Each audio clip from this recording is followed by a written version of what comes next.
రెండవ అధ్యాయం 10వ వచనం ఆఖరి మాట చదవండి.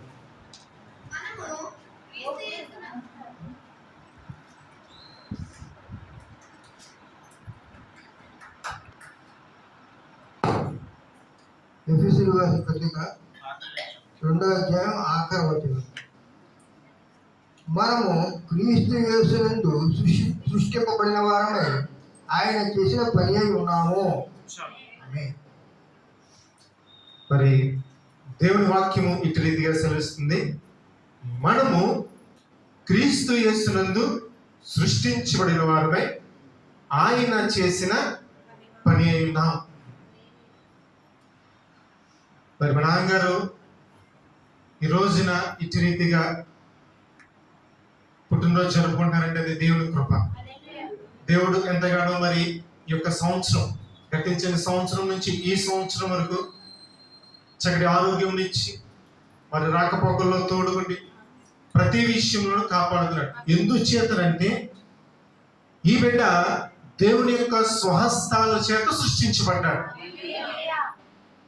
అదే కదా రాయబడి ఉంది, సృష్టించబడ్డారు, ఆయన పని ఉన్నారు.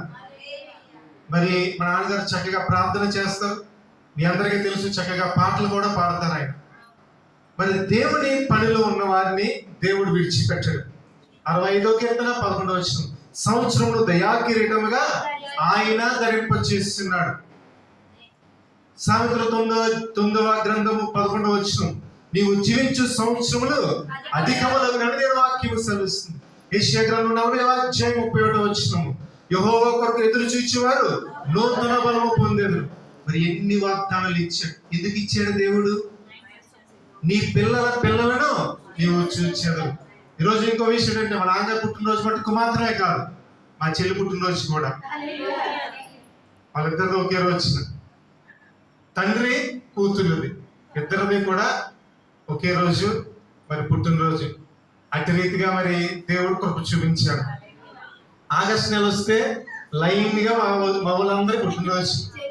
నాది మా పెద్ద అబ్బాయిది, పాస్టర్ గారు, మా వివాహం, మా చిన్న అబ్బాయిది, అందరిది కూడా ఆగస్టు నెల. మరి దేవుడు ఇటు రీతిగా కృప చూపించాడు. ఎవరైతే దేవుని యొక్క నీడలో, దేవుని యొక్క మరి రెక్కల చాటున ఉంటారో దేవుడు వారిని విడిచిపెట్టాడు. యెషయా గ్రంథం 1వ అధ్యాయం 6వ వచనం, నిన్ను విడువను, నిన్ను ఎడబాయనంటాడు ఆయన. చూడండి ఎన్ని గొప్ప వాగ్దానాలు ఇచ్చాడు. నా కుమారుడు నా ఉపదేశం మరి ఒక సామెతల 3వ అధ్యాయం, దాని కుడి చేతిలో దీర్ఘాయువును దేవుని వాక్యం సెలవుస్తుంది. దేవుడి దగ్గర ఉంటేనట దేవుడు దీర్ఘాయువును ఇస్తాడు. వారి ముసలితనం ఇంకను చెగుంచుదురని దేవుని వాక్యం సెలవుస్తుంది. మరి దేవుడి కొరకు ఇంకను మరి మా నాన్నగారు వాడబడాలి. యెషయా గ్రంథంలో ఉంటుంది, నీ సంతతిలో ఆత్మను కుమ్మరించేది, నీ పుట్టిన వారిని నేను ఆశీర్వదించాను. మరి మా నాన్నగారికి 2 సంతానం, నేను మా చెల్లి. మాకు 2 సంతానం, మా చెల్లికి కూడా 2 సంతానం. మరి మా మేనల్లుడు ఇక్కడ ఉన్నాడు. మందరిని దేవుడు ఆశీర్వదించాడు. ఆశీర్వదించాడంటే ఆస్తుపాస్తులతో కాదు, దేవుని పనిలో బహుగా ఆశీర్వదించాడు. మరి మా పిల్లలు చక్కగా చదువుకుంటున్నారు. అదే రీతిగా మరి వీడి పేరు Abhishek Keerthan, BTech first year join అవుతున్నాడు. కారుణ్య యూనివర్సిటీ జేఎస్ కాల్స్ వారిది, అందులో ఫస్ట్ ఇయర్ జాయిన్ అవబోతున్నాడు. మరి ఈ బిడ్డ గురించి కూడా ప్రార్థన చేయండి. మేమందరము కూడా దేవుడిలో ఉన్నాం, దేవుడి పని చేస్తున్నాం. ఆయనే మమ్మల్ని నడిపిస్తాడు, ఆయనే మా బలం. ఎన్నో బలహీనతలు వస్తుంటాయి. కొరింథీయులకు రాసిన 2వ పత్రిక 12వ అధ్యాయం 9వ వచనం, నా కృప నీకు చాలు అంటాడు. ఆయన కృప మనకి తోడుగా ఉంటే దేవుడు మనల్ని ఎంతగానో నడిపిస్తాడు. మరి ఈరోజు నూతన సంవత్సరం, మరి దేవుడు దయాకరణంగా ఇచ్చాడు. మరి ప్రార్థన చేద్దాం. అందరూ తల వంచినట్లయితే ప్రార్థన చేద్దాం. మహిమగల తండ్రి, మహోన్నతుడా, నీకు స్తోత్రాలు చెల్లిస్తున్నాం. ఇది నీవు ఏర్పాటు చేసిన దినము, దీని మేము ఉత్సహించి సంతోషిస్తున్నాం.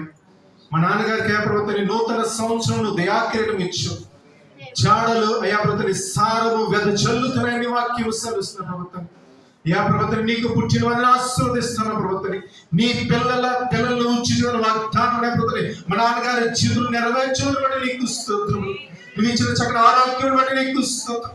మలాకీ గ్రంథం 4:2 నీ యొక్క ఆయా రెక్కల ఆరోగ్యం చేస్తున్న రీతిగా ప్రభుని మా నాన్నగారికి ఎప్పటికప్పుడు ఆరోగ్యం ఇస్తూ నువ్వు శక్తినిచ్చు బలంనిస్తూ నడిపిస్తున్నది బట్టి నీకు స్తోత్రం.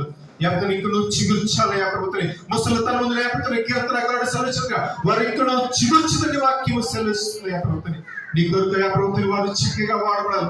అనేక మంది గురించి ప్రార్థన చేయాలి, దేశం గురించి ప్రార్థన చేయాలి, పిల్లల గురించి ప్రార్థన చేయాలి అయ్యా ప్రభుత్వం. అన్య జనుల గురించి ప్రార్థన చేయాలి ప్రభుత్వం.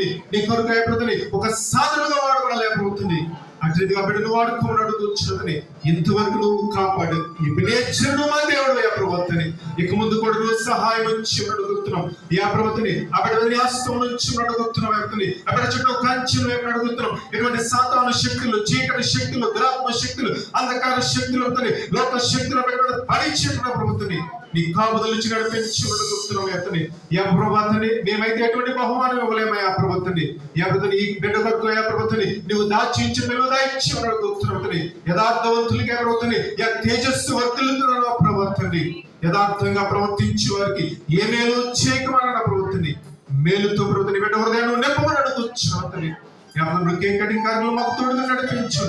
అదే రీతిగా ప్రభుత్వం రోజు ప్రభుత్వం సిరిగా ప్రభుత్వం ఇచ్చిన ప్రభుత్వం నూతన సంవత్సరం నీకు స్తోత్రం. అక్కడ నువ్వు బలపరచుకుంటున్నావు. అక్కడ కుటుంబ జీవితం నువ్వు ఆశీర్వదించుకుంటున్నావు. ఈ అభిషేకత నీ చేతుల్లో పెడుతున్నావు ఆ ప్రభుత్వం. అప్పుడే ఆ ప్రభుత్వం చదువుని తోడుగా అడుగుతున్నావు. కార్యం చేయగలిగిన కొయ్యబుద్ధులకు వెళ్ళి చదువుకుంటుండగా దేవుని దగ్గర మనుషుల దగ్గర విద్య విశ్వాసంలో అక్కడ నువ్వు పెంచి పెద్ద అడుగుతున్నావు. అప్పుడే ఆ ప్రభుత్వం తల్లిదండ్రులు ఎంతో సంతోషపెట్టినదిగా అప్పుడు నడిపించుకుంటున్నావు. అప్పుడు నువ్వే తోడుగా నడిపించమని యేసు నామమున ప్రార్థన అడిగి వేడుకొనుచున్నాము తండ్రి. ఆమేన్.